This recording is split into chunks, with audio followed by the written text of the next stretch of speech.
the Washington Post, where he's also an opinion writer and an anchor for Washington Post Live. He is an anchor of the Saturday show and the Sunday show on MSNBC. And in 2021, his MSNBC special, A Promised Land, A Conversation with Barack Obama, was nominated for an Emmy for Outstanding News Discussion and Analysis. He is also an analyst on the PBS NewsHour. He has been a panelist on Our Hutchins Forum, on Martha's Vineyard, and he is currently the author of the New York Times bestseller, Yet Here I Am. Professor Henry Louis Gates Jr. is the Alphonse Fletcher. I don't have this written down. I can't. He is the Alphonse Fletcher University professor at Harvard University and the director of the Hutchins Center for African American Research, the author of numerous books, producer, writer, creator of numerous films, and you all know him. And huge fan of Abby Wolf. Give it up for Abby Wolf, please. So just a couple of housekeeping notes. There will be a Q&A following the conversation, and that we will ask you to wait for the mic to be brought to you because this is being recorded and live streamed. And even though I'm sure many of you can project beautifully, we need the mic to record you. Harvard Bookstore has a table set up outside selling books. And Jonathan will be happy to sign your book afterwards. Professor Gates unfortunately needs to leave us soon, but you know where to find him, so maybe he'll sign your book another time. But without further ado, I turn it over to Jonathan Capehart, who will do a brief reading and then have a conversation with Professor Gates. So Great. Thank you so much. Well, first, apologies. I didn't mean to be rude while Abby was speaking, but the moment she said that this was being live streamed, it reminded me that I had forgotten to send the live stream link to my mother. Oh. So I was desperately trying to find it before, but it's being recorded, so I'll just send it like, hey, look. But first and foremost, thank you, Skip, very much. Not only for the opportunity today, but for the honor you gave me of not only reading the manuscript, but also writing a blurb for the book, which was so breathtaking in its generosity that I had to sit back for a couple minutes before I even told my husband or even sent it to the publisher. So thank you. You're most welcome. Very much. So I am going to read from my book. It's in the early years of my childhood. The chapter is, I think it's chapter 4. Yes, chapter 4, and the title is Growing Up Brady. And so this is about when we moved from North Plainfield, New Jersey, to Hazlitt, New Jersey, another predominantly white town in New Jersey. And so that's all the setup you need for me to get into this.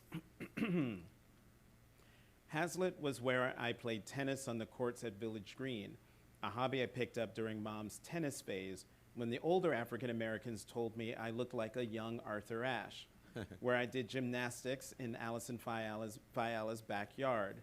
She was Mary Lou Retton and Nadia Comaneci to my Kurt Thomas and Ron Gallimore. We loved gymnastics so much that we performed at the school talent show. Clad in white tank tops, blue polyester shorts with triple white piping on the sides, and rainbow-striped Mork and Mindy suspenders, we tumbled and flipped across this tiny stage to Hooked on Classics. We ended by jumping into splits. I jumped so high and landed with such a thud on the stage that I'll never forget seeing every boy in the audience grab his groin as a collective howl of, "Oh!" rumbled from the contorted faces of their hunched over bodies. Such acrobatics earned me the nickname Iron Balls.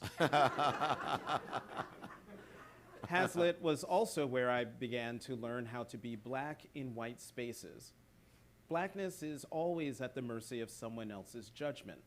You can be too black, not black enough, or not black at all. and I have run the range my entire life. Some black people are eager to take away my black card. Some white people would rather I not mention my race at all. I was playing with my friends near the tennis courts at the other end of the apartment complex. I don't remember what we were talking about exactly, but we were laughing, telling little jokes. What I do remember is my contribution to the levity. Well, I'm going to carry my black ass down there, I said, employing a bit of phrasing common in black households and utterly unfamiliar to my white friends. What does race have to do with this? One friend snapped. Nothing specifically, and everything culturally. They had no idea what black meant in that sense.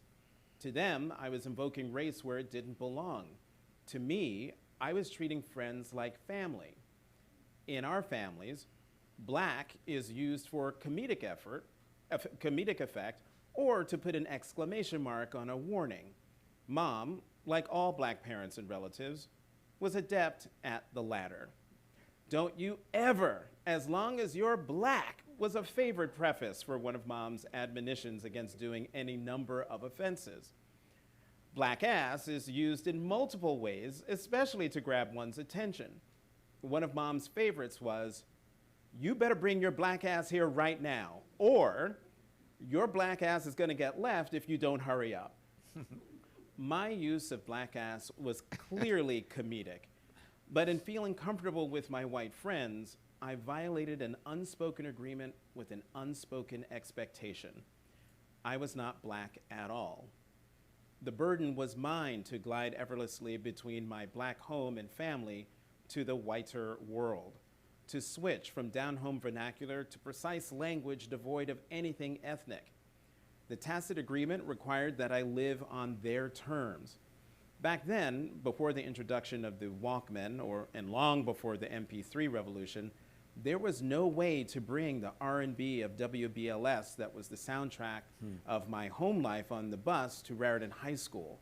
The speakers of our glossy yellow chariot blared the rock music of WPLJ. The rules of the unspoken agreement are designed for maximum white comfort with black presence, which means we must constantly prove to white people, especially those who don't know us, that we are following their rules. Hence, my mother's mantra that is the mantra in every African American household. You have to work twice as hard to be considered just as good and just as qualified as them. If you are ever considered such, know that it comes grudgingly, and even then, the whiter world will remind you of where it believes your place to be. Before my first day at Beer Street Elementary School and at Raritan High School, my mom sternly told me to not let them put me in vocational education classes, that they like to push black kids into trade schools instead of college. If anyone tried to deter me from college prep classes, I was to tell her immediately. Given my grades, I was decidedly on the college prep track. But on the first day of classes at Raritan, I discovered my homeroom was in the shop, known as the place where burnouts, troublemakers, and non-college track kids were sent. My desk was a big table around which sat several students. The stool I sat on was right next to the table-mounted metal vise. At the sound of the first period bell, I raced away from the smell of freshly sawed wood and metal to join my fellow nerds. Another reminder came my sophomore year during a meeting with the white high school guidance counselor. For weeks, our regular instruction had been interrupted by those tests that required sharpened Ticonderogas to fill in those maddeningly narrow ovals and teachers to yell pencils down when the time was up. Those were IQ tests, the counselor told me.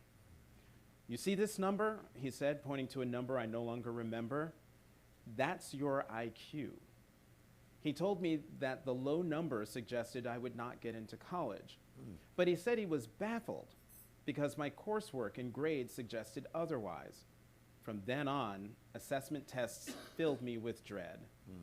A lot of what I did in upholding my end of the unspoken agreement was about the perennial adolescent need to fit in, about being an only child who was the new kid in a new school, and a black kid in a white school at that. When you are that kid, you become adept at navigating the unspoken agreement.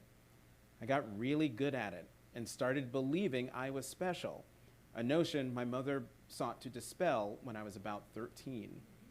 My next-door neighbor and best friend was Skip, a cute, sandy-haired boy of divorced parents who skied the Matterhorn every Christmas with his TWA pilot father. Together, we led a merry band of mostly white, hide-and-go-seek, risk, tennis-playing nerds. Mom had long warned me that if I were called nigger at school or at play, to tell her immediately. She was not going to put up with that kind of Southern hospitality anywhere near her or her child.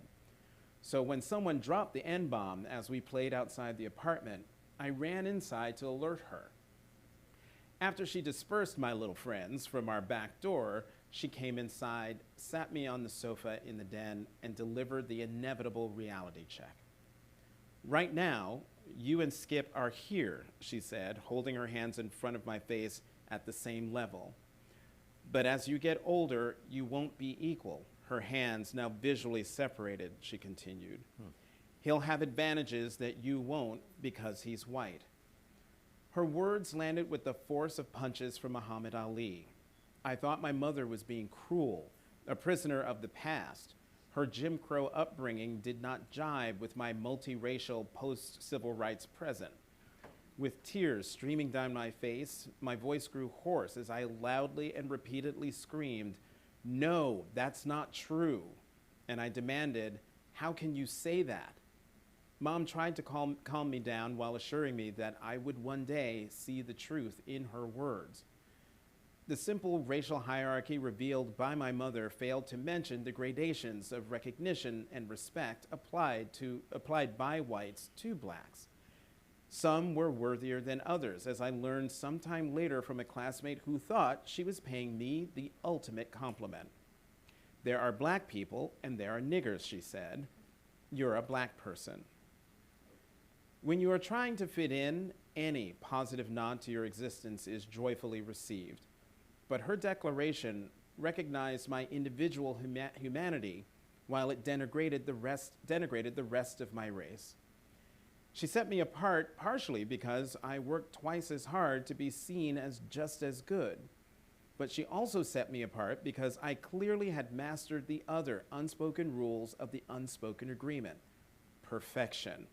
From grammar and diction to grades and grooming was what society required of me, not just what my mother demanded of me. Defying the stereotypes seen nightly on television is every black kid's burden in that world. So in word, speech, and dress, my childhood in the 1980s was one big I'm not like that act of separation.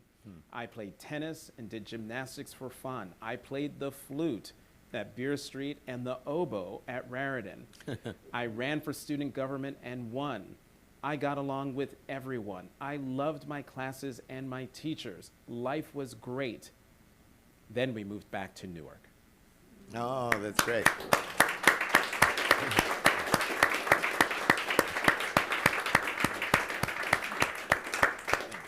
Isn't that wonderful? So, was your mother right? What happened to Skip?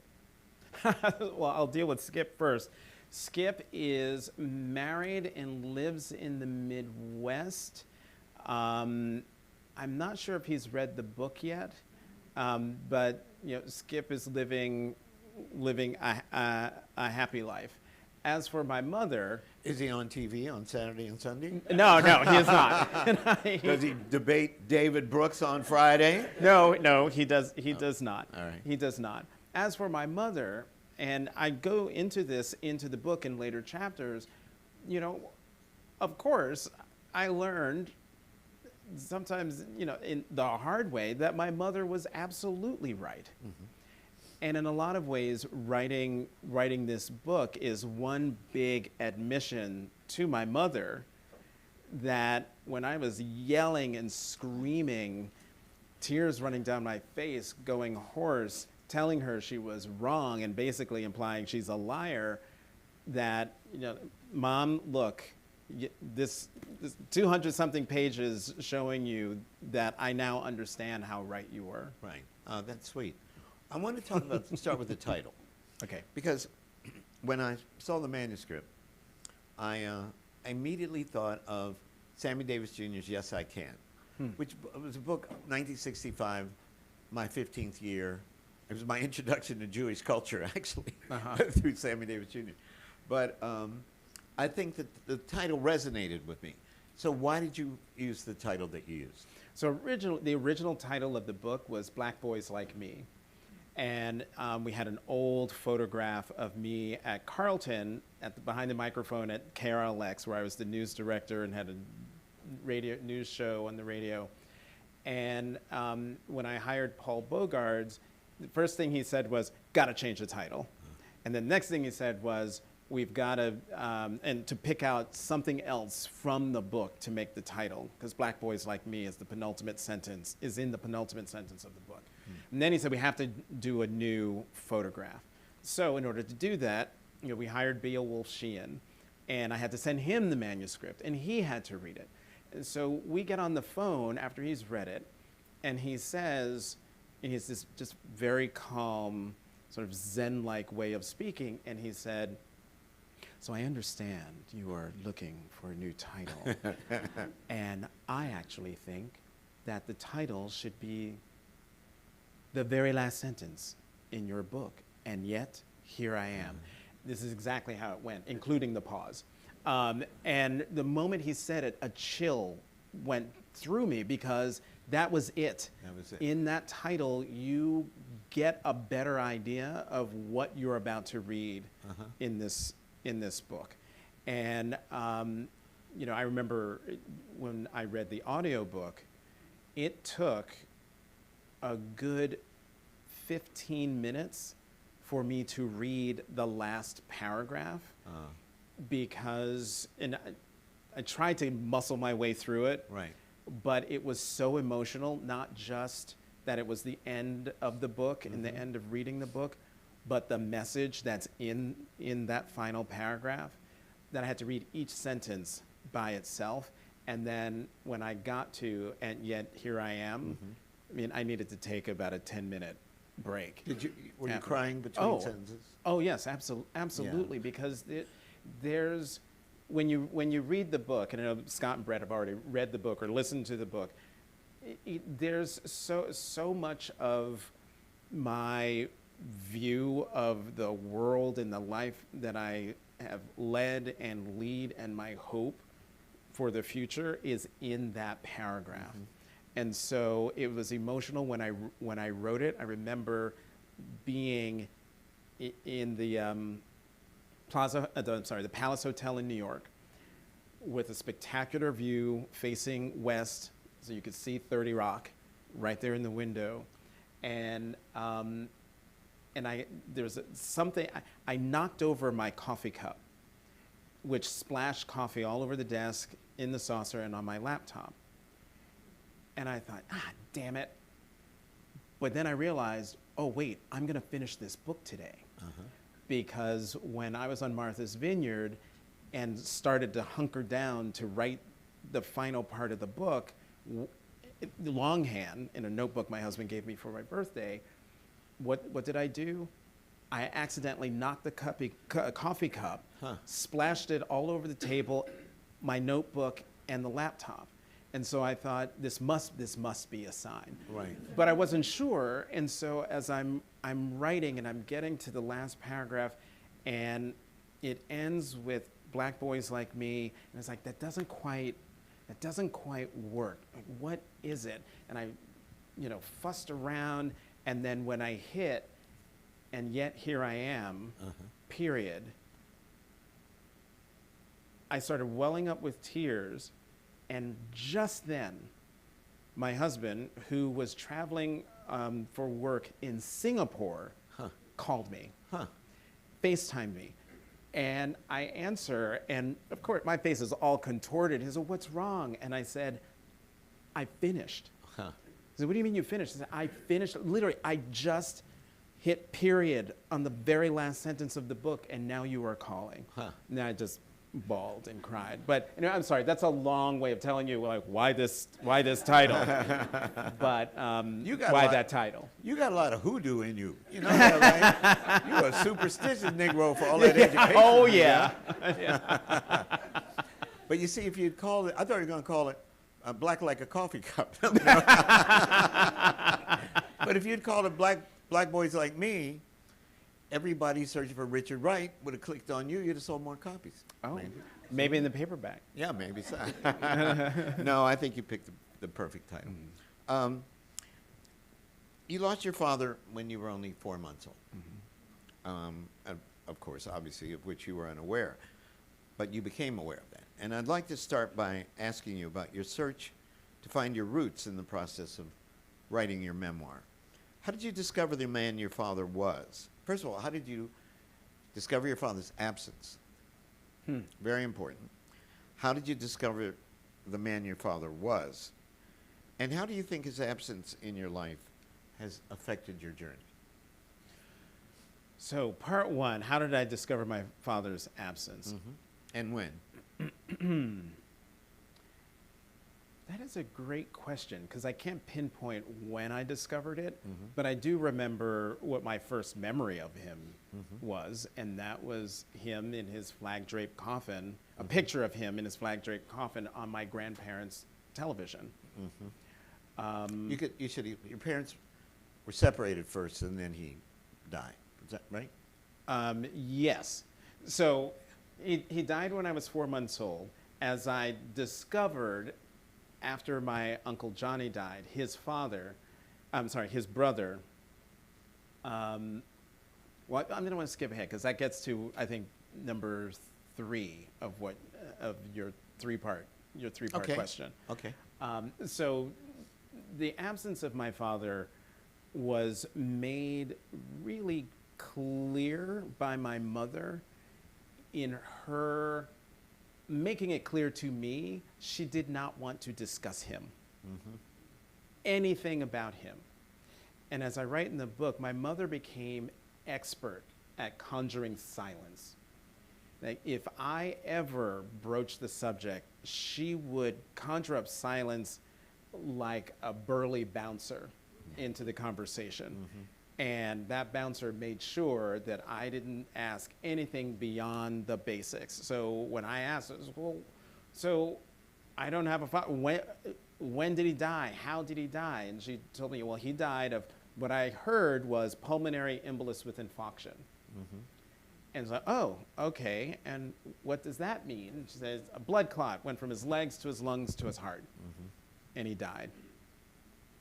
Any more questions after that, she would, she's mom. She figures out how to make me shut up. So I stopped asking questions. So fast forward, I moved to Washington in 2007. My Uncle Johnny, who was one of my father's younger brothers. And how old are you in 2007? I was 39. Okay. And so we make a point of having monthly dinners.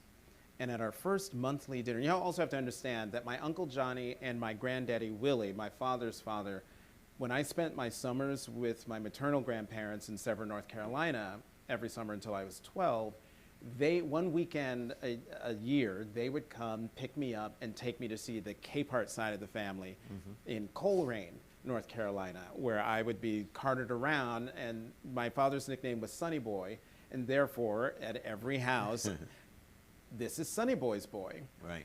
Which is the title of the first chapter. Right. So Uncle Johnny, has always been a part of my life.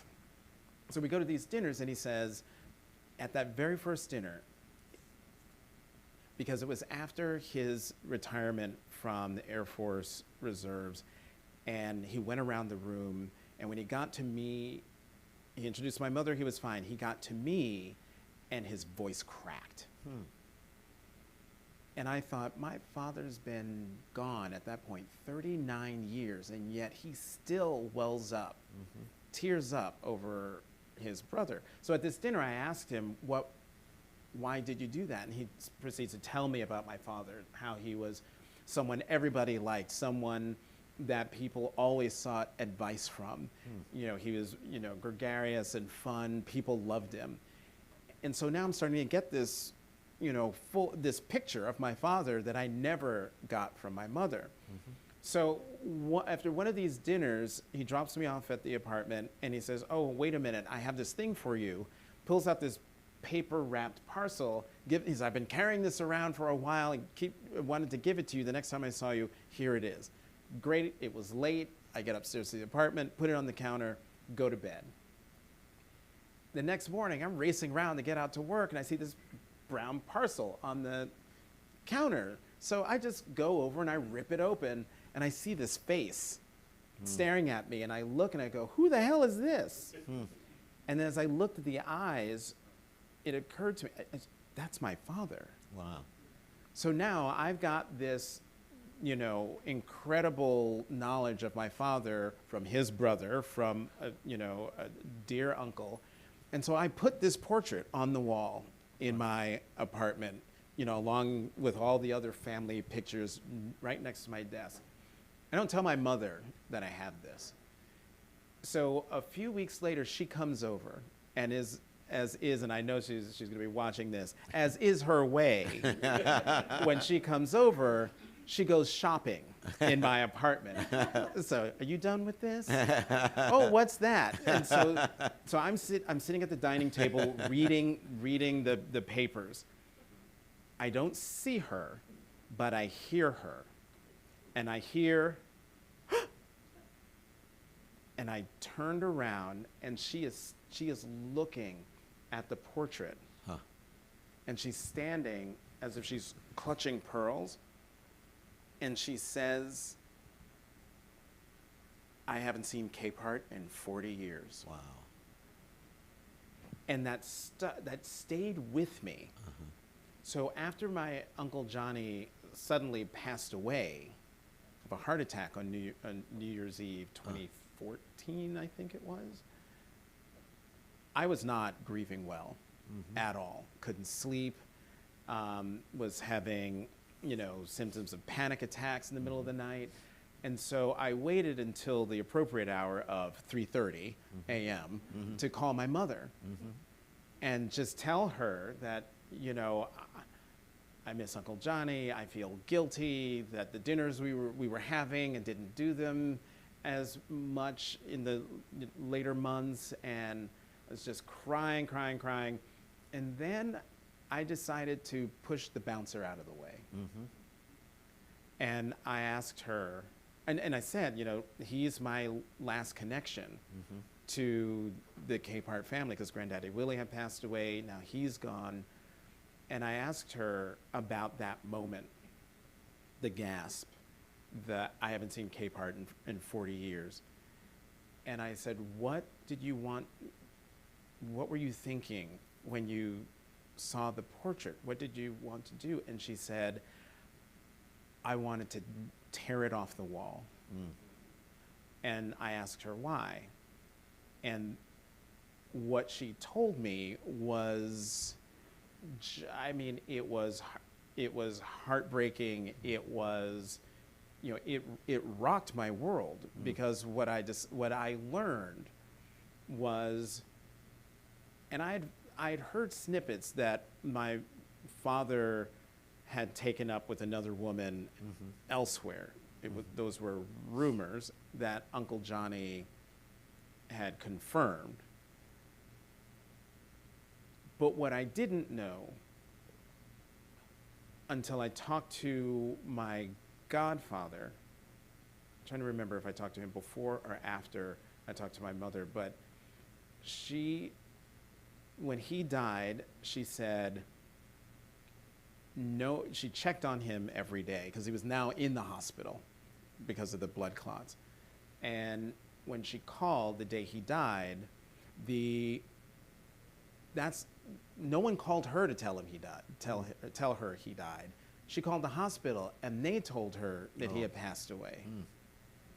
And so my mom told me she was in the apartment in Newark, and she said a guardian angel, an actual person that she calls a guardian angel, came to the apartment and told her you need to go to Capehart's apartment now. You need to get all of his legal papers. And you need to, we need to call the cops and, because there are people there. Because my mom said, he always had an entourage. So these people were in the apartment. The police kicked him out. She gets all the papers, all of his legal papers. The next guardian angel told her that because he was a veteran, she's entitled to spousal benefits, and so am I, to survivor benefits. And those were two things that changed the trajectory of our life. Wow. And that, and this was this is the very first chapter, Right. folks. And so it was really tough for me to then sit back and think about, well, what do I think about this?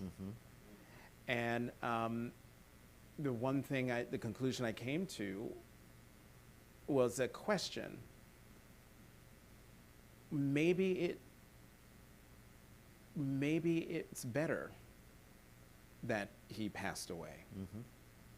That our lives might have been completely different had he survived, had he lived. My godfather filled in a key piece of information. And that piece of information was when the doctors told my father that he needed to have his leg amputated. That if he didn't have his leg amputated, he would die. And my godfather said that my father said to the doctor, I was born with 2 legs, I'm going to die with 2 legs. And my godfather said that my father loved to dance. And so that was why he was going to keep his 2 legs. And the other thing he said, my father said, was that in the time he had left, he was going to live his life. And what that meant was that he left his pregnant wife for this other person. And so this was I learned all of this while sitting in the sofa in the darkened living room, middle of the night, grieving over my uncle. And your mom was your source. And my mom is on the phone, and now it's as if she's having an out-of-body experience as she's telling me this what happened. And she kept saying, I did all of this for my baby. I did everything I could for my baby. As if I weren't even on the phone. As if that baby weren't the grown man talking to her on the other end. That's a beautiful story. And she needed that. She needed to confess. Yeah, I never thought of it in that way as a confession, but yeah. Yeah, that's fascinating. My next question was, tell me about your mom. All right, lessons. Now, lessons are, this book is sprinkled with lessons, all right? So I'm going to talk about a few of them. So tell me about the line, go where your talents are wanted. Now, this first mention is on page 189, and then the detailed story begins on page 205 with our mutual friend Gwen Eiffel. So tell me about that. So And I have 3. So go ahead. Right. So Go Where Your Talents Are Wanted came from a breakfast I had with Gwen Eiffel. Well, part of it came from a breakfast with Gwen Eiffel, where it was about I had been at the Post maybe more than 5 years, and I was just not feeling like I was valued, that anyone cared about the work I was doing, and I was thinking maybe, what should I do? Maybe I should leave. So I send up what I call the bat signal to Gwen, and Gwen says, okay, meet me at the Fairmont for breakfast on this date. And so we go to breakfast. And the great thing about Gwen was that, and lots of journalists in Washington have this same story. When you plateau, wherever you are. Right. Right. That, she is the queen of tough love. She will tell you what you need to hear, and deliver the tough love, but the emphasis was on love because she cared about you so much. She wanted you to be confronted with the truth. So I unspooled everything, and she was perfect because she had worked at the Post, so she knew all of the characters. And so she said to me the key piece of advice, which was, make it work for you, because that's what they would do. The they being my white colleagues. And so it took me a little while to understand what she meant by make it work for you, but eventually I understood. She was saying, if you've got this situation where you're not feeling valued, then you should go where your talents are wanted. So that meant if WNYC in New York called and said, you know, Leonard Lopate is out for the next 2 weeks. Right. Do you want to guest host? Yes. Right. Hey, you know, we are doing the Brussels Forum. We would love to have you moderate a few panels. Can you come to Brussels for 5 days? Yes. Oh, you were so great in Brussels. Can you come to Marrakesh? Sure. And do, yes. So I would do all of these things, and getting much fulfillment out of it. Okay, second lesson. That's a great story. Tell me about this lesson. Everything we do in life is an audition for something we just don't know what for yet. I love that one. And so I'm doing all these disparate things. I'm guest hosting on the radio while at this and moderating live events around the country and around the world.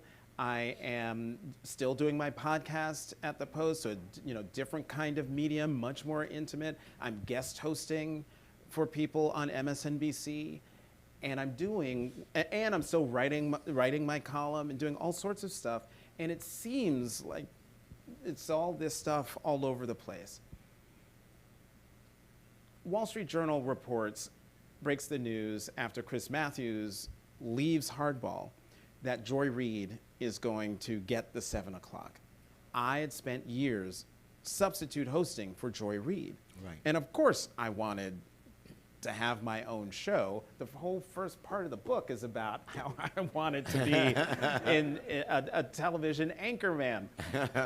So I set about trying to get into the rotation to audition for the job. I get in the rotation, and Explain now what that means. Get so the anchor chair is open. Joy is now doing 7 o'clock, and they need people to fill in for 10 to noon Saturday and Sunday on her, former hours. So they had me and about 4 other people rotate weekends.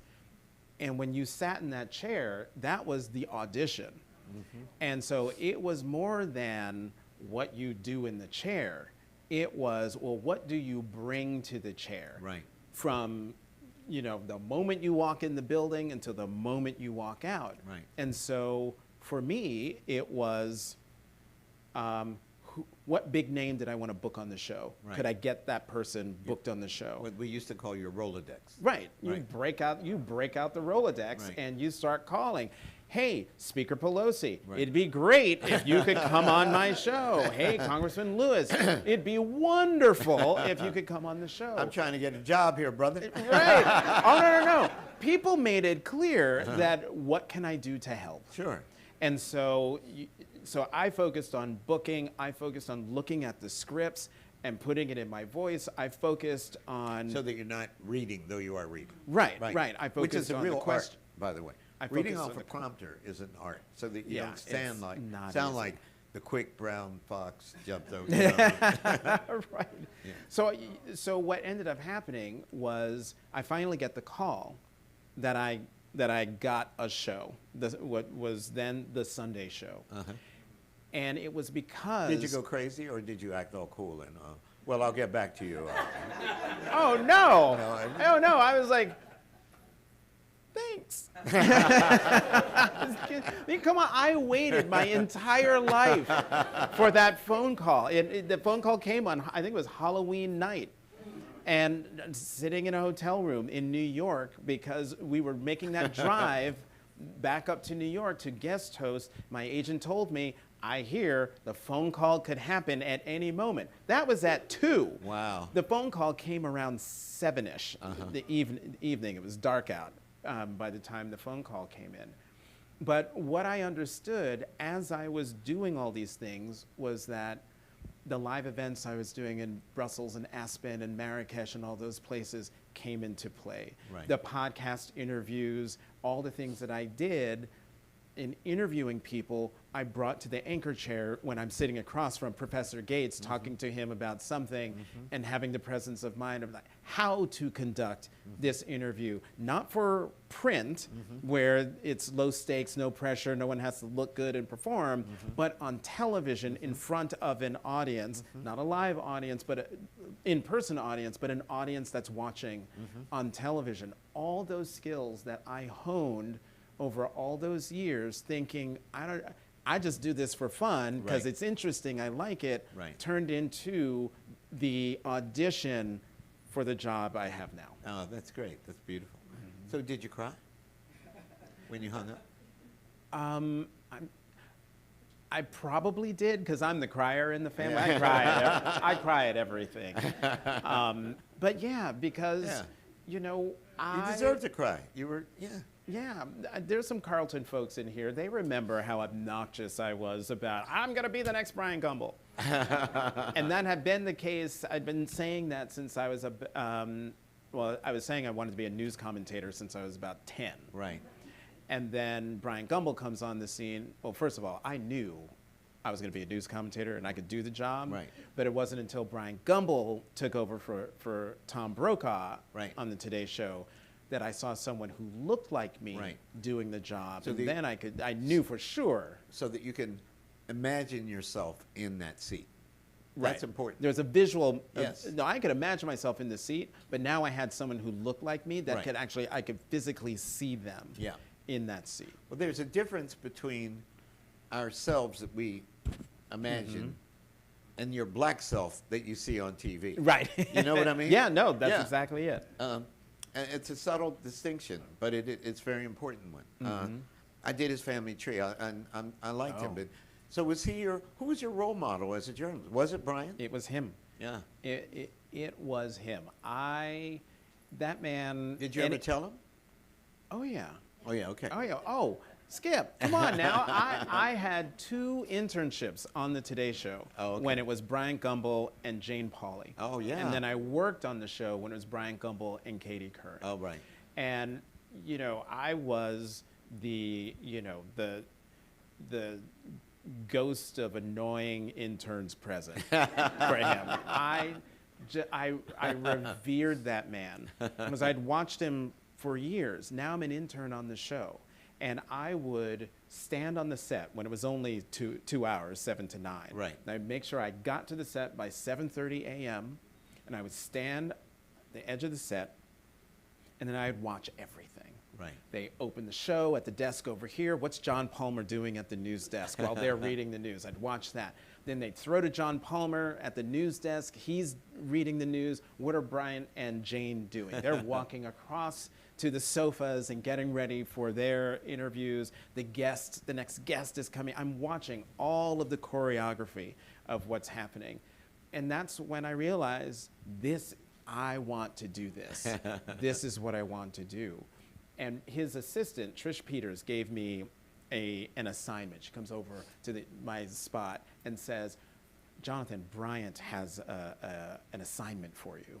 So, oh my God, Brian has an assignment for me. So she brings me over to her desk, and there are these file cabinets about as high as that shelf there. And she pulled it open and were filled with yellow legal pads. Bryant was famous for having the yellow legal pad in his lap doing the interviews. And she said, Bryant would like a cover page for each legal pad. And in each legal pad, there are, we don't know how many interviews. That's why he needs a cover sheet. So what we need from you is the name of the person, their title, the date, and what they discussed. That's great. And I mean, I didn't care. Like, this was make work, but I was like, this is fantastic. This is phenomenal. Right. So I pull out the first legal pad, and now I start reading. And then I go to the finish, and I go to the next one. And by doing that, I got into his mind. Oh yes. So the legal pad, it was like excavation. Right. So you could tell that the page started out nice and clean. His handwriting was very neat with the questions, right? Then you would see on the side numbers. 1, 2, 3, 4. Right. You could tell they were done in real time during the interview. Then you would see all over the place notes, Right. words, full sentences, new questions, hastily scrawled in all sorts of angles. And then I realized, oh, this is during the interview. Yes. He's doing this. He's improvising. He's reacting. Exactly. Right. And so I only made it through one of those drawers. But I must have read through about 300 or so interviews. Gee. And as a result of doing that, I learned how he thought, but then I also learned how I should think when doing. So all the stuff that I read and I learned from him through the legal pads and then watching it in action on television is what I emulate to this day. Oh, that's great. But that was a brilliant assignment. It was did you understand? Were you excited about it? Did you say, "Oh my God, this is busy work"? No. No. I understood. Oh, that was This is a my gold. hero. Yeah. That was my hero, and now the hero is letting me inside? Yeah. What? No, that's great. Okay, third lesson. And it reminds me of Maya Angelou. Maya Angelou said, when someone tells you who they are the first time, no, when someone tells you who they are, believe them the first time, right? Right.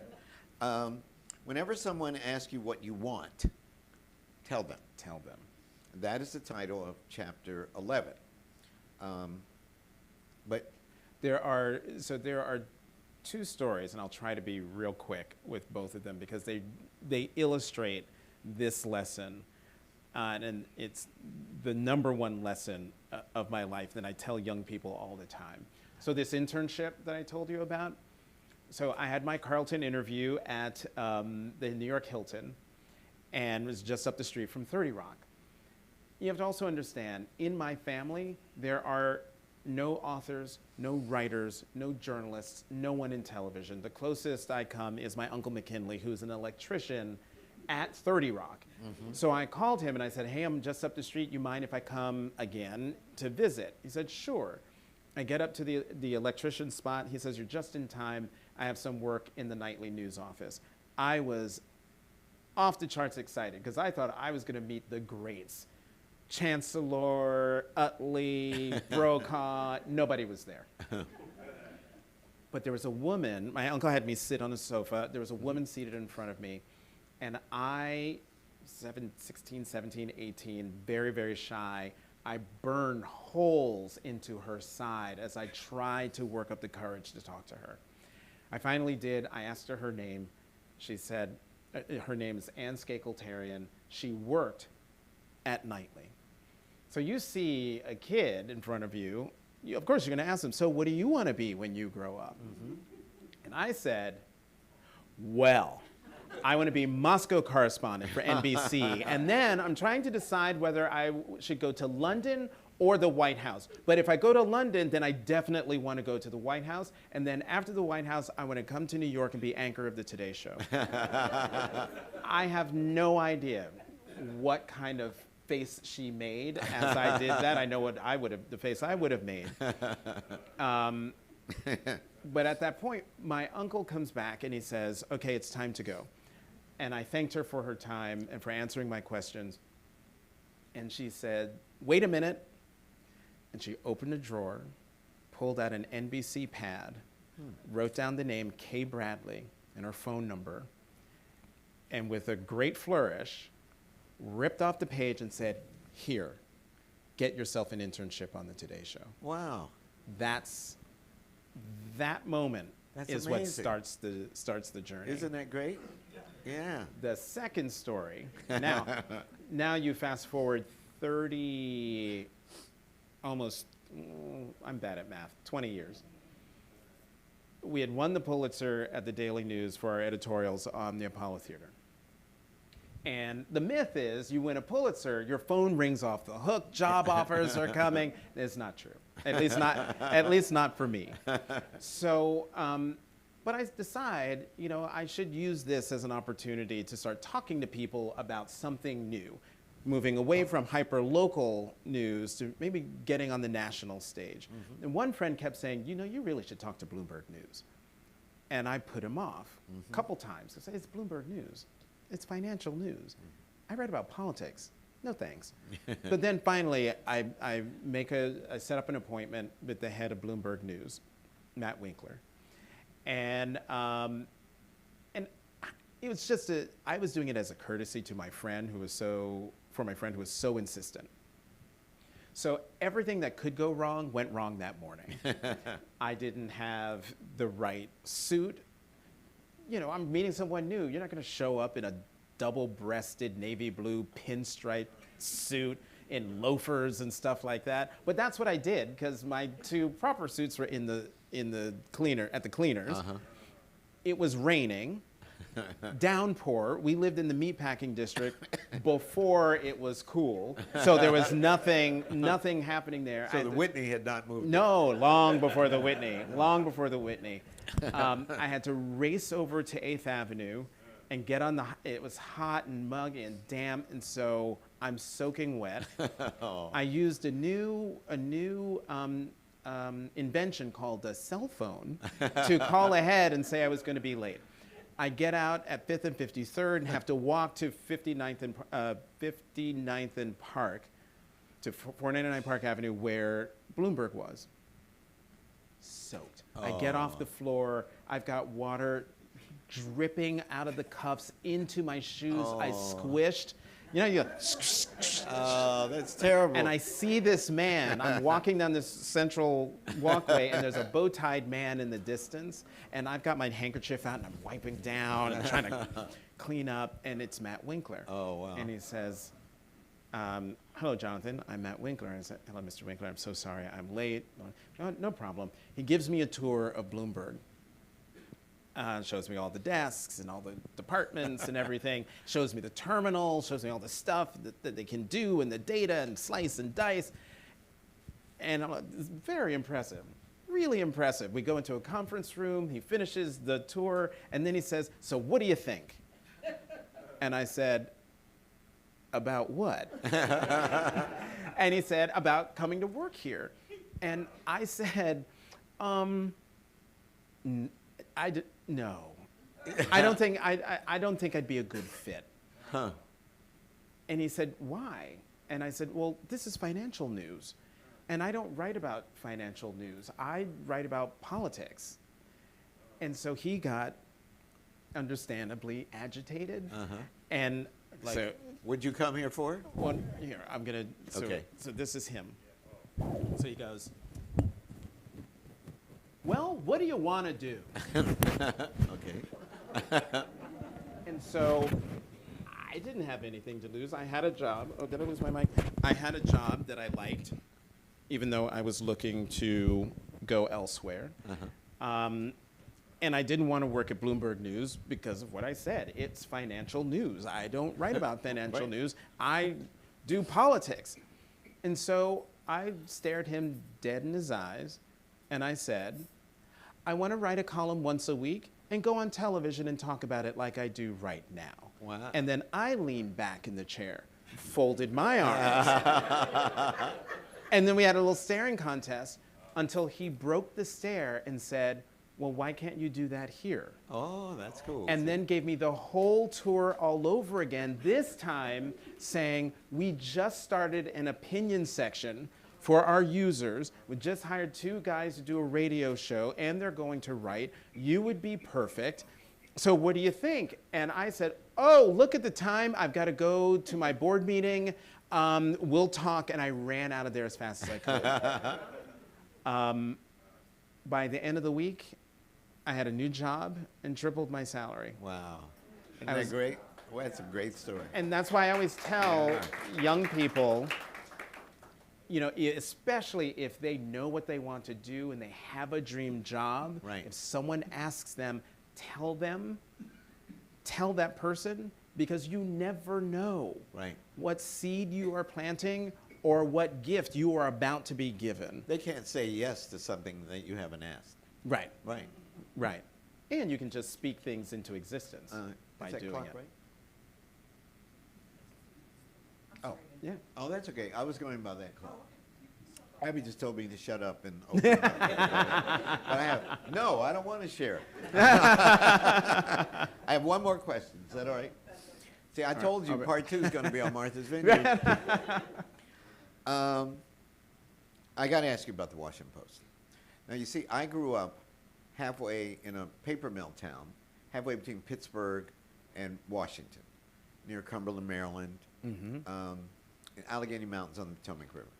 And our daily newspapers were the Washington Post and the Baltimore Sun, as well as the local Cumberland, Maryland paper, right?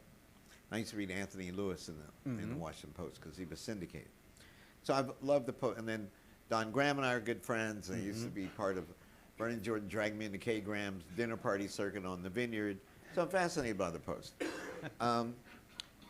Explain to us the difference between the Post under Trump 1.0 and Trump 2.0. If The you would. difference at the Post? Huh? At the Post. Yeah, the difference between the Post under Trump 1.0 and Trump 2.0. Well, technically, I would say there is no difference in terms of the strength of the reporting.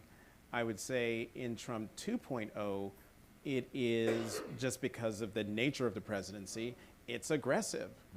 It's holding the mirror to the administration. It is reporting what is happening. It is not pulling, the news pages are not pulling their punches at all. And I say to folks who canceled their subscriptions and everything for reasons that are understandable, but I say to them, you know, they have to remember that the opinion pages are the one place at the paper where the publisher and the owner of the paper, sometimes they're one and the same, but not at the Post, but that's where they can and do exert their influence. That is the one place. So I understand people being upset that that Jeff Bezos decided no presidential endorsements. I can understand people being upset with personal liberties and free markets being the new mantra for the opinion section. But what folks have to understand is that is the owner's right to do it. I've worked on an editorial board, first at the New York Daily News for 9 years, and then at the Washington Post for 15, so just about a quarter century on ed boards. Nothing that Jeff Bezos did or has done is shocking, well, shocking in the sense that he has not overstepped his bounds, journalistic, you know, from a journalism perspective. And I tell people who canceled their subscriptions that, you know, you really should come back because all the things you're complaining about, you know, the media's not covering this, the media's not covering that. Well, actually, the Washington Post is covering it on the news pages. And how you will be able to tell if the Washington Post is pulling its punches, whether the owner is exerting influence over the news pages, is if people start quitting because they're being told to shade the truth or not report on certain stories. That has not happened. Lots of the stars of the Washington Post have left the paper for various reasons. One editor who everyone thought should get it, she left. Then a bunch of people left after she left. But new stars are being created on the news side simply because they are continuing the aggressive reporting that is required of the times that we are in. And so I think with Trump 1.0, I think the profession writ large was sort of surprised by what had happened in terms of the election. Some of us on the opinion side, and particularly those of us journalists of color on the opinion side, had been writing throughout the 2016 campaign something's not right here, and you Right. got to pay attention to this. Right. And I think once the inauguration happened, and that White House press corps that spent an inordinate amount of time writing and discussing President Obama's tan suit and yeah. other sort of superficial things, Yeah. suddenly we're confronted by an administration and a president that was, I don't know, sort of like Godzilla, roaming through the fields, overturning and upending all sorts of norms. You can't be the front line of freedom of the press and then watch a press secretary scream at you that was the biggest inauguration crowd ever. Right. When you might have been out there and you saw with your own eyes that that's not true. Right. And so I think over those 4 years, at least I saw reporters who were sort of trained not to say that the president was lying, coming up with all sorts of other, shading the truth, falsely said, prevaricator. Now you see them, I saw them by the end of his term, because you have to at, 30,000 something lies and falsehoods and what have you, that you find yourself being responsible, and think particularly of television reporters and anchors who, the president says something and then they are duty bound to say what the president just said is not true. Right. Here's the fact check. Right. Here's what's going on. And I think now in Trump 2.0, that is necessarily in overdrive, especially when we're seeing what's happening with Los Angeles and, reporters and all sorts of folks saying, okay, here's what the president said, but also here's what the governor's saying, the mayor's saying, the police chief's saying, the activists are saying, here's what the pictures show, and yet here's what the administration is doing. And so I think the Washington Post and other media outlets are doing a hell of a job considering the threats that they're under, both from the president, but also from technology. We've been going through it because of technology long before Trump came along and said we were the enemy of the people. My final question, short one. What was the hardest chapter to write? And then we'll open it up. The most difficult chapter to write. I think it was the first chapter. Close second would be the one about why I left the ed board. Right. But the first chapter about my father, as I told you all, when you read it, you'll understand why, because I was confronted with questions and thoughts and feelings that I had never thought or felt, and then had to put them on the page. But I felt duty bound to be open, honest, and raw because of the two books that were my sort of tonal foundation for my writing. Mrs. Graham's autobiography, Personal History. Which won the Pulitzer Prize? Which won the Pulitzer Prize. I was on the board. I thought, here's the most powerful woman in journalism, one of the most powerful women in the country, and yet she has written this book where she is vulnerable, raw about her relationship with her mother, her insecurities, and I thought, this was worthwhile to read. Fast forward 20 years to Charles Blow's Fire Shut Up in My Bones, same thing. And by reading his book, I understood what drove the passion behind every one of his columns in the New York Times. Also open, vulnerable, raw. And then I have a friend, Richie Jackson, when he wrote his book, Gay Like Me, a letter from a father to his son, where he also was all those things, but he said to me, Jonathan, because I was in the middle of writing the book, and he said, Jonathan, just remember, put yourself on every page. Oh, that's Be great sure to advice. put yourself on every page. And so when it came to writing the first chapter and the Ed Board chapter, I had to remember put myself on every page.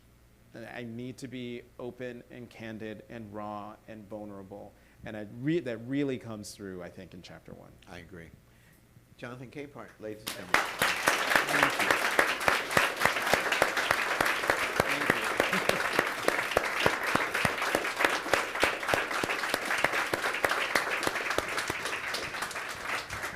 Now you see why I was excited about this book.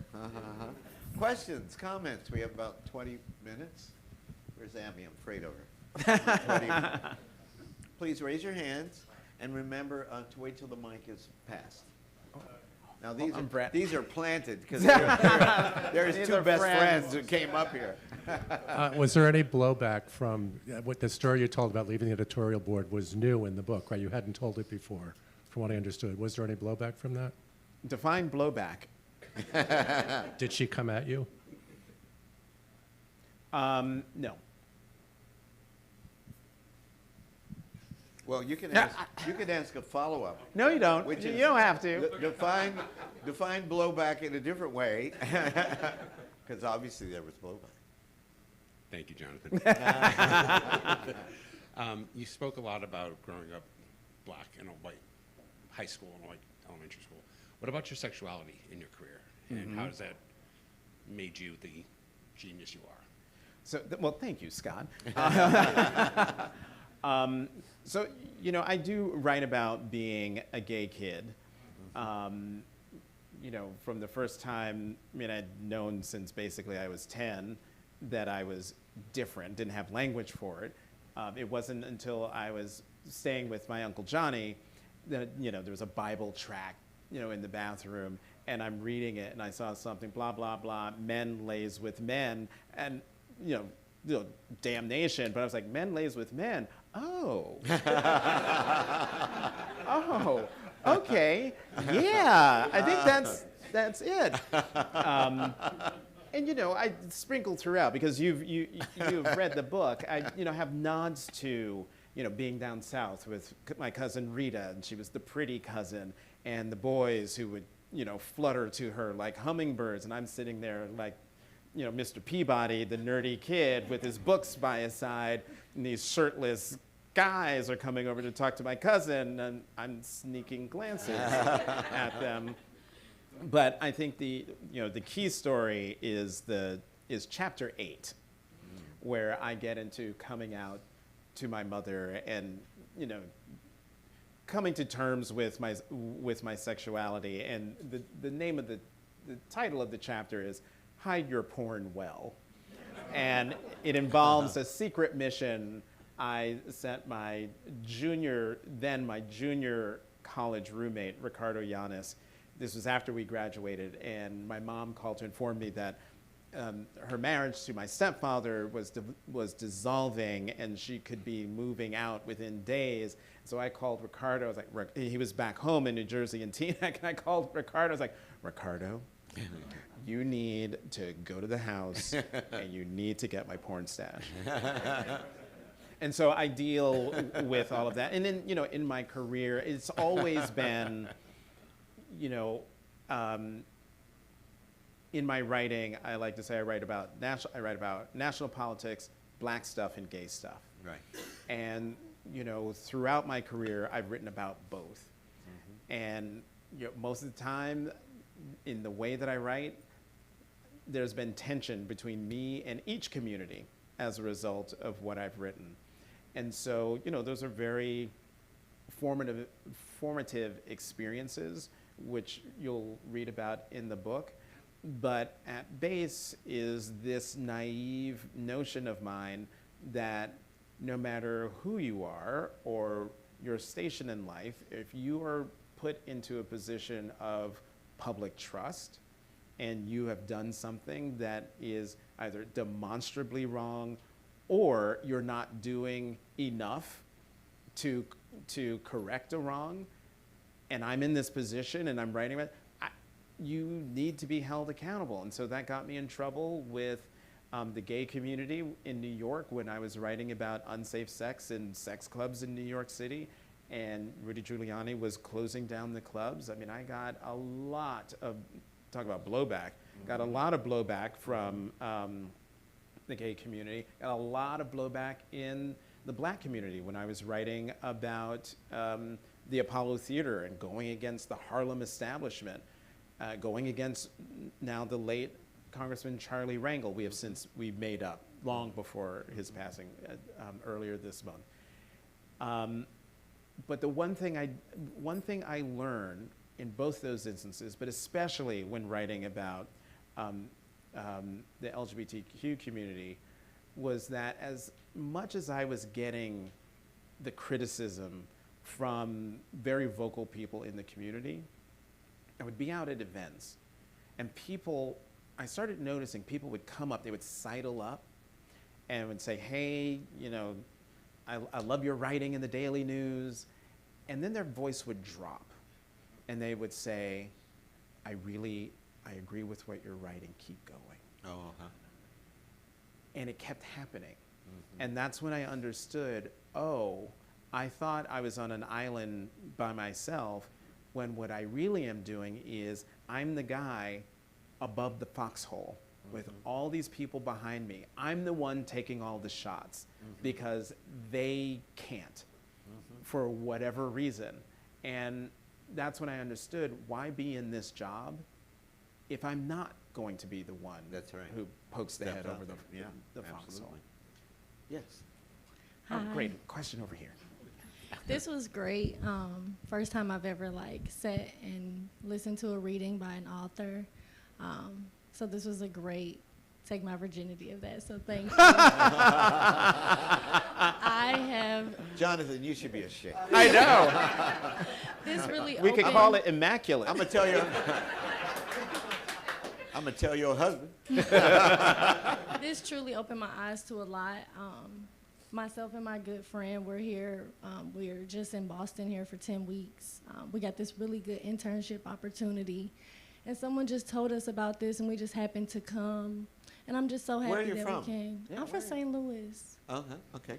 And I'm getting choked up because this was really good for me. And my question to you was, I'm a bisexual woman, and you talked about, having to show this sense of perfection or being almost perfect in the household. Did you ever feel like you had to do that in your space because you were also a gay man too, or was it solely feeling off of being black? That's a great question. Me, myself, I feel like I had that experience where I felt like I didn't want people to know, so I had to do everything right, or I felt like I needed to do everything right, keep it, to myself and keep it on the straight. So I just want to know if you felt that way too. That's a wonderful question. That's a great question, and thank you very much for coming.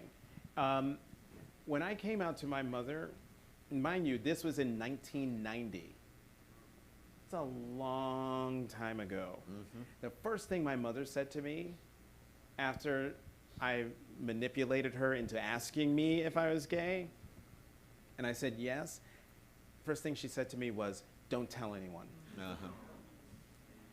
You have to understand that America back then in 1990, even though politically you can still get fired for being LGBTQ plus, you could still lose your home because there are no discrimination protections. But culturally, the country was completely different. Will and Grace had not happened. RuPaul and RuPaul's Drag Race had not happened. The country didn't know culturally gay people. So that's why my mother said, don't tell anyone. Then she said, because it'll ruin your career. And she knew, as you all know, I wanted to be on television. So very public-facing job, there's no way I should tell anybody. And I said to my mom, have you seen me? I have a big gay neon sign over my head that screams gay. And I said to her, look, am I gonna go out of my way and tell people? No. But if someone asks me, of course I'm going to say yes. Again, Boy Scout. And so for me, I never, and it wasn't until recently that I really understood this. I think because it was just my mother and me until, before she remarried, until I was 16. And so, and she had me, I was born when she was 26, 27. So in a lot of ways, our relationship is as much mother and son as it is sort of siblings. Mm-hmm. And so at no point did I ever fear that if I did come out to her, that I'd be kicked out, Right. that I would be disowned. I never had that weight or that specter over me, which I didn't really appreciate until thinking in the aftermath of writing this book, which I know is a complete luxury now. But again, in 1990, it was a completely different America. Mm-hmm. And while this might be hard to wrap your mind around, America in 2025 is infinitely better than then. Mm-hmm. And so while, you know, you feeling this weight of wanting to be perfect and having to be perfect because, well, you have to, and you have to be guarded because, you know, even though things have changed, a whole lot of things haven't changed. And so you have to be, you know, wary about your own safety and your own security. Mm-hmm. But that being said, please do not let any of that stop you from doing what you want to do. I mean, clearly you are bright, beautiful, intelligent. I'm almost certain you've got a dream job or something, or a North Star that is guiding you. Don't let anybody or anything dim that aspiration or dim that light because of who you are. Because anyone who does that is not worth your time, even if it's family. Amen. Amen.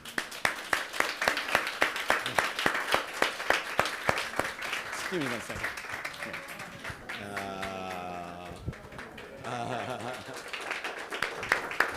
I'm so glad you came. Did your mom not know until you came out? Oh, moms always know. Of course. Moms always. I Right. had one friend's son on Martha's Vineyard. He came out to me, and I said, "Does your mom know? And have you come out to your mom?" And he said, "No." And I said to him,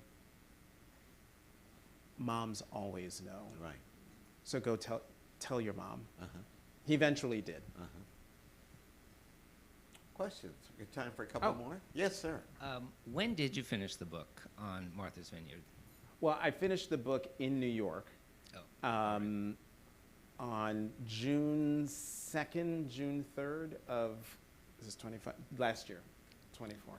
What were your hopes and expectations when you finished, and have those changed over the last year given all that's happened? My hopes and expectations have not changed. My hope and expectation was that... Had Biden stepped, no, he hadn't, had he stepped down? No, by the time I handed in the manuscript, he was still in the race. Okay, okay. And that fateful debate was a month away. Yeah. My hope and expectation has always been, I hope someone reads the book. And I hope whoever reads the book takes something from it, gets something from it. And that whoever reads the book sees a bit of themselves in it. You don't have to be black, you don't have to be LGBTQ+ to see something in my story that resonates with you. And so, and again, people have been telling me, "Oh, you need to write a book, you need to write a book." And I kept saying, I can't write a book until I get this one out of me. And so that has always been the goal, to just get this out. Anything after that box came to the apartment with the hardcover, it was gravy. And it took me almost a week before I even opened the boxes, because I was just so, you have to understand, when I was growing up, my mother said, when we went to the mall, I am not going into toy stores. I am not buying any toys. But when we go to Barnes & Noble, I'll get you whatever you want. And so to me, a bookstore, libraries were filled with books, which meant they were important. And the people who wrote them were important. And the stories that they told were important. And so the idea that here is a book that I wrote, but it's got my name on it, and that, it's out there for people to read, that I got blurbs from Skip Gates, President Clinton.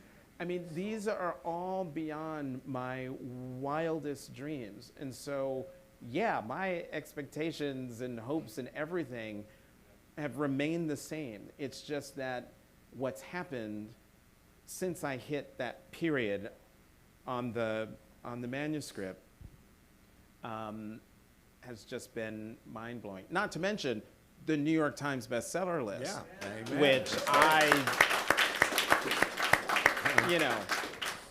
cherry on top. Yeah, that's right. And the African American tradition it could be the only one, but that's always dangerous to say. So we should say it was one of the few traditions where a writer's first book is his or her autobiography. Oh. Think about it. Kay Graham, well, that's an exception. But usually a famous person writes their autobiography after they're famous. But in our tradition, people write their autobiography and become famous, or it's not usually their first book in other traditions. Huh. It's fascinating, isn't it? Fascinating. Yeah. Where did your student go? Who was talking about? Abby was my student. She But was. the young- where is- But Christian Yes, left. He had yes, to go. he was going. He Yeah. was also talking about writing. Yeah. The family history. Yeah. But anyway, you will write many other books, without a doubt. Next question. Two more. The books. Hello. First of all, hi. It's been a while. Yes. It's great to see you. You too. This is another book question. My guess is that your first round of the book was probably about 5 times bigger or longer than maybe the book that we have now. And I'm wondering what metric you used to decide what was going to stay in the final product, and what you had to let go of, and if there's anything that you had to let go of that you really are grieving, a piece that you really wish that you could have shared. So I was supposed to hand in between 70,000 and 80,000 words. I handed in 96,000 words. And I was told, wow, you have so many stories. Usually the hard part is getting people to tell stories. And so I had so many stories, and I handed in the 96,000, and when I got them back, when I got the edited manuscript back, I mean, talk about grieving, where I saw it was like Jason Voorhees just went through and slashed everything, like key stories and people, and I thought, what the hell? My story is just being cut to shreds. Is there anything left of me? And my agent said to me, these are just suggestions. You don't have to accept any of the, well, you have to accept some of the cuts. You got to get rid of 16,000 words. But what that process did for me was it made me focus on what am I trying to tell. And the first thing I had to grieve was, the second thing after, oh my God, that story has to go, was, oh my God, that person won't get mentioned. And so it took me a while to understand that, you know what, as much as I love that person, I can't put them in it because in order to put them in it, I have to go down this road, which will take me away from the narrative that I now see that I'm building. You could have said, dedicated to all the people who were in the first draft. I'll remember that the next time. I really did try to put you in the book. Right. But I Who's mean, your agent, by the way? Gail Ross. Oh, great. And so that was painful. And then figuring out stories that, you know what, that's got to go, or that's got to go. As much as I love that story, it just won't make it. Right. And as you know, as I've talked through here, I've mentioned names of people you have no idea who they are. But to me, they mean everything. Sure. And so, this being my first book and it's a memoir, as I say in the dedication, in some ways, the entire book is a dedication to the people who are mentioned in the book. So, it was hard getting, seeing those 16,000 words slash and then the extra 4,000. But when I handed in the final manuscript, it was under 75,000 words. And I think that had to do with me just, growing a cold black heart and just plowing forward. Final question, and then, two more. Maybe you could ask your questions at the same time. Okay. Yeah, awesome. My name is Jamal Grant. Jonathan, thank you. Professor Gates, this is awesome. I'm asking for a slight bit of guidance that applies to me, but to a broader group. You mentioned earlier about speaking about really difficult topics in the Black community and the gay community and getting some backlash, but being a bit above the foxhole because people are saying, hey, I agree with that. Right now, I'm working on a documentary. I went with a few friends. My background's aerospace engineering and private equity consulting and so on. We have 3 other team members, all Black Americans, public health, one's a reverend, Ebenezer Baptist Church. So we have really different perspectives. We go to South Africa to understand wealth inequality, race relations since the end of apartheid. And even though we knew we'd learn about South Africa, we started to learn a ton about ourselves. And we get these really difficult discussions about reparations, about capitalism, about personal responsibility. And as we work on this documentary, I'm very new to filmmaking, there's some really tough topics that we think people will not be overly thrilled about. They're not necessarily in the mainstream Overton window. So my question for you is, in this kind of day and age of hyper-polarization, this internet world, do you still stand by that advice to kind of speak the truth, even if there seemed like there were no ears almost in the middle to support you? Good. And no, Abby wants you to take 2 questions. Yes, okay. Okay. Oh, there you go. Yes. I watch you. I may even be a stalker. Okay. PBS and everything. I'm wondering, what's the conversation that's missing that the Democrats are not getting their message out? Good. 2 perfect, 2 very different questions. Perfect way to end a wonderful session. Right, Which and one do you want first? Oh my God, they're both big and weighty. I'm going to answer the weightiest one last. The Democratic question is, and I said this on NewsHour on Friday, and I firmly believe this. Democrats do not have a policy problem. They do not have a messaging problem. They have a language problem, meaning it's not, take a step back. It's not a language problem. The Democrats' problem is they are constantly searching for the one. They're always looking for that one person who is going to lead everybody and be the voice, which is why everyone's always asking for, where's Barack Obama? Leave the man alone. He's done 8 years. But Black people are like that too. We're always looking for Moses. Right, well, sure. Historically, we have. Sure, but I mean, I think, leave Moses alone too. Right. I mean, one of the best things President Obama said when they left the White House was, the most important job there is in this country is citizen. And now it's your turn to go out there and push for the country that you want. Notice, it was like, I'm going to come back when you need me. No, you are the ones. And so Democrats need to stop searching for the one and start being part of the one. And I use the example of, one, I was asked about this insane effort, this $20 million think tank to talk to how to figure out how to talk to young men as if, they're going on safari. Right. Where what they need to do is take a look at this candidate for the Democratic Senate nomination in Iowa named Nathan Sage. If you were to take a look at this guy, listen to him, you would swear he's MAGA.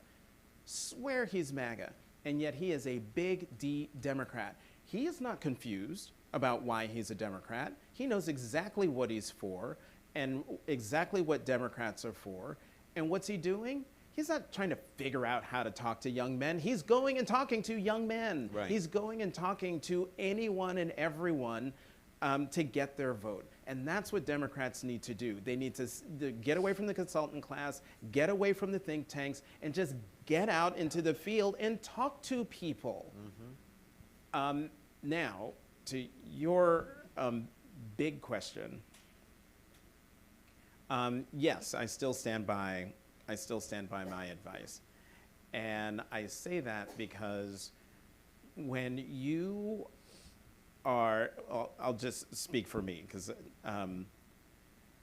when I'm writing about something and I've done my reporting and I've done my research and I know that what I'm working on, what I'm saying, what I'm writing is rooted in truth and facts as I know them at that moment, mindful of the fact that new facts, new evidence could come up that would force me to change my mind, change my position, which has happened in my career, most prominently within the last 10 years.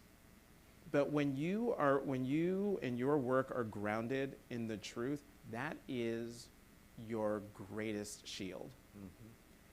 That's why I could take the brickbats and the arrows and the insults from all corners of every community, because I know that what I have written, what I have said, is grounded in something. I'm not just popping off. I'm not, just saying things to get clicks or go viral. The job that I have is a calling. I'm in this job because I want to tell stories, shine a light on people or topics that people might not be thinking of or thinking about.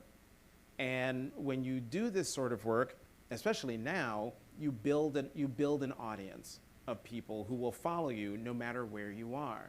And if you are a person of conscience, then you feel a responsibility to that audience because they're looking to you for truth, for answers, for perspective. And so for me,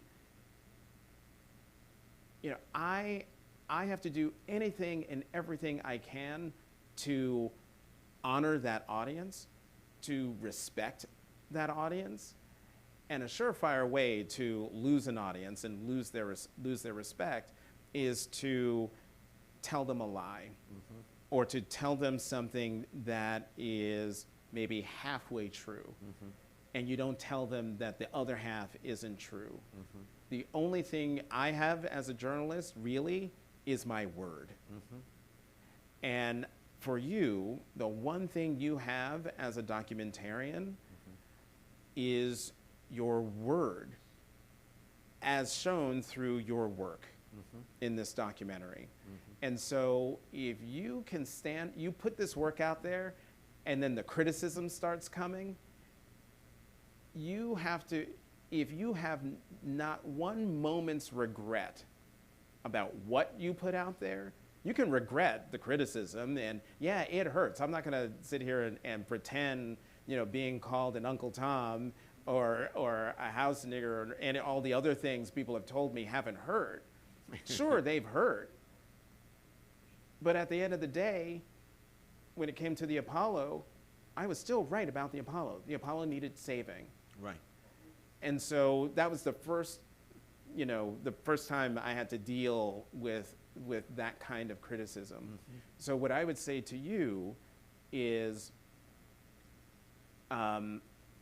fortify yourself for what's to come, and fortify yourself with the knowledge and the knowledge that the work you have put out is the best work you can do. You stand behind it 100%, and there's nothing anyone can say that will take that away from you. Criticism comes in and it goes. The work still stays. That's right. And remember, you're not running for office. Right. You're not running for office. You are trying to embody the pursuit of truth. Like Jonathan Capehart. Give it up for Jonathan Capehart. Thank you. Thank you.